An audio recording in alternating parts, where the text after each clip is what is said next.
Pam Bondi didn't expect her name to resurface like this. But the moment reporters pressed the Attorney General on the Epstein files, the room shifted. It felt like everyone suddenly understood that whatever the DOJ had been saying before wasn't the full story. And what happened next exposed a level of hesitation, silence, and confusion that no one in that press room could ignore. Because when the questions started landing, one after another, the Attorney General's answers didn't bring clarity. They brought mystery. They brought contradictions.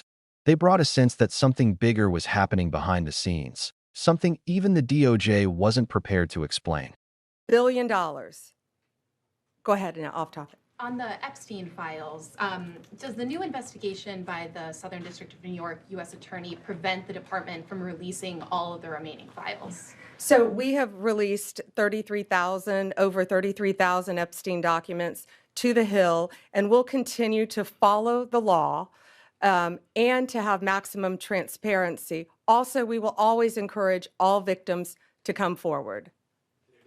What are the next steps, Madam Attorney General, for the DOJ regarding what we assume President Trump will sign into law with the Epstein files? Is this going to be on the Justice Department website? What are you doing here over the next 30 days as we understand it? We will continue to follow the law with maximum transparency while protecting victims.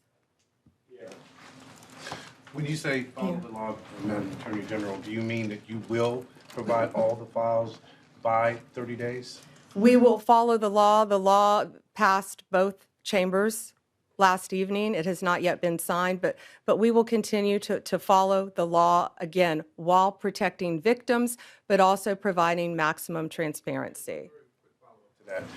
Madam Attorney General, the DOJ statement earlier this year saying that the files would not release mentioned the fact that the review of the documents and the evidence did not suggest that any additional investigation of third parties was warranted. What changed since then that you launched this investigation? Information that has come for information. There's information new information, additional information, and again, we will continue to follow the law, to investigate any leads. If there are any victims, we encourage all victims to come forward, and we will continue to provide maximum transparency under the law. Wedding, Madam General. On Ryan Wedding, you mentioned. Excuse me. Madam Attorney Sure, General, Kelly. The issue with the new information that you just indicated, is the department seeking information perhaps from the Epstein estate because Mr. Blanche did not have that information when he interviewed Ghislaine Maxwell? What new information, and would you limit the new investigation to just those named persons that the president talked about, or is this a broad, open-ended investigation? I would refer to the Deputy Attorney General's post that he put out on X, and we're not going to say anything else on that because now it is a pending investigation in the Southern District of New York. But you're on point. Hard stop. One more question? And that's exactly where everything begins to break open. For months, the department insisted there was no reason to dig deeper into the Epstein files. They claimed they reviewed everything, checked every angle, and concluded no further investigation was needed. But suddenly, right here, under the bright lights and cameras, the Attorney General confirmed that new information had surfaced. Not just rumors, not speculation, her words. And when she said it, the room went silent. Because if there was truly nothing left to uncover, where did this new information come from? What triggered it? And why does the DOJ now appear to be scrambling? That shift, just that phrase, cracked open the entire narrative. And the reporters could feel it. They pounced immediately, sensing a new layer of the story the department wasn't ready to reveal. But instead of answering directly, the Attorney General repeated the same line over and over again. We will follow the law. Not, yes, we'll release everything. Not, yes, the public will see all files. Not even, yes, the 30-day deadline will be honored. She gave the same phrase in the same tone, as if the repetition itself could cover the uncertainty behind it. And the room noticed. Because when someone refuses to say yes, it usually means the answer isn't as simple as they want you to believe. But that was only the beginning, and what came next was even harder to ignore. She pointed to the fact that over 33,000 documents had already been turned over to Congress. An impressive number, sure, but the public hasn't seen those documents. They aren't online. They aren't visible. They aren't accessible to the people who've been demanding answers for years. And when the reporter asked the most obvious question, will the remaining files be public within 30 days? The Attorney General didn't say yes. She didn't say no. She only repeated the same 5 words: we will follow the law. It sounded like a shield, a barrier, a carefully rehearsed line designed to avoid giving any specific commitment. That uncertainty fueled even more confusion, because if everyone agrees the files should be released, why not simply confirm it? Then came the question that pushed her into visible discomfort. What changed? Why launch a new investigation now, after insisting earlier this year that nothing warranted further review? She tried to move past it, but she couldn't. Reporters weren't letting this go. They asked again, and only then did she admit that additional information had surfaced. She didn't say where it came from, who provided it, or why it wasn't discovered before. Just that the department had something new, something significant enough to reverse course. That answer created more questions than it resolved. Now here's where Pam Bondi's earlier comments re-enter the picture. Reports claim she previously stated that during her discussions and interviews, there were pieces of information the DOJ hadn't yet received or had never reviewed. That alone sparked speculation online that not all evidence was thoroughly examined in earlier reviews.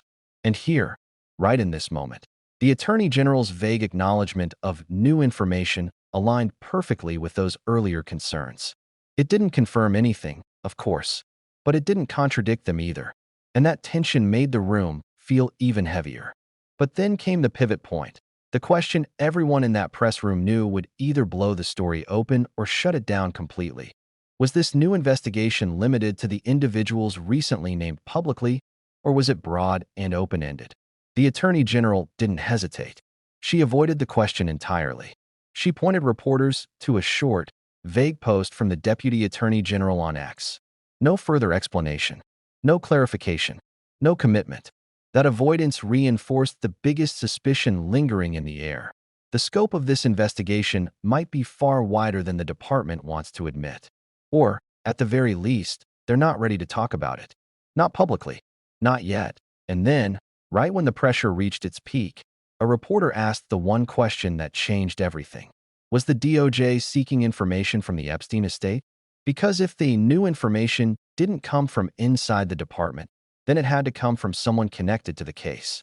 Someone close enough to know what was missing. Someone capable of filling in gaps that weren't addressed before. Such a question directly challenged the earlier narrative that every angle had been explored. It forced the Attorney General into a corner. And cornered officials make revealing choices. She didn't answer. She didn't even attempt to. She simply referred everyone back to the Deputy AG's post again. That was the second time she deflected using the same vague statement. Another red flag. If the answer were simple, she could say it. If the answer were harmless, she could explain it. The refusal to engage suggested deeper complications. And what followed next made it even more obvious. Reporters attempted to expand the question. If new information was missing before, did that mean earlier interviews were incomplete? Did it mean someone withheld information? Or that someone didn't have access to certain evidence? The Attorney General didn't let the reporter finish. She cut them off sharply with a single phrase, hard stop. And that was it. The press conference ended with that one jarring moment, an abrupt line drawn in the sand, shutting down discussion of anything that might reveal the true complexity of what's unfolding. That moment was striking. For someone who repeated maximum transparency multiple times, ending with a hard stop instead of an answer sends a completely different message. It signals there's more beneath the surface, something sensitive, something volatile, or something still developing. Something the DOJ isn't ready to explain. And that contradiction, between repeated promises of transparency and the refusal to elaborate, left the whole room questioning what the department isn't saying. IT raises the biggest, most unavoidable question. If the DOJ reviewed all the files earlier this year and concluded no further investigation was needed, then how could new evidence suddenly appear? How did something meaningful slip through the cracks? And why did it take so long for anyone to acknowledge it? Rumors online suggest a variety of possibilities. Some say new witnesses may have come forward. Others believe the estate may have provided documents not previously shared. Some speculate that congressional pressure forced the DOJ to reopen areas they avoided before. No one knows for sure. But the timing, the silence, and the evasive responses make the mystery impossible to ignore. The public wants clarity. Victims want truth. And lawmakers want answers about a case that's been mishandled for decades. Yet the Attorney General's responses made it feel like the story is still shifting. Like even the department isn't certain where this new investigation will lead. And that uncertainty makes this moment one of the most important turning points in the entire transparency battle surrounding the Epstein files. Because for the first time, the DOJ seems to be acknowledging, however gently, however vaguely, that the story isn't finished. The review wasn't complete. The questions aren't over, that it's not the clean narrative they tried to present earlier this year. Instead, it's a narrative full of gaps, contradictions, and unexplained reversals. The promise of maximum transparency now feels balanced against the reality of legal limitations, victim protection, and potential political fallout. And with a 30-day countdown approaching, the stakes couldn't be higher. What will actually be released? What will remain redacted? What qualifies as maximum transparency in the DOJ's eyes? And most importantly, why did it take new information, pressure, and public scrutiny to reopen questions that many believe should have been examined long ago? We don't have all the answers yet. No one does. But one thing is clear. The next few weeks will reveal more than the DOJ expected, and probably more than they intended. And as this story unfolds in real time, I'll be here breaking down every new development, every shift, and every unanswered question the moment it happens. So if you want to stay ahead of what's coming next, don't forget to like this video, subscribe to the channel, and hit the bell so you don't miss a single update. This is only getting started, and what happens next could change everything.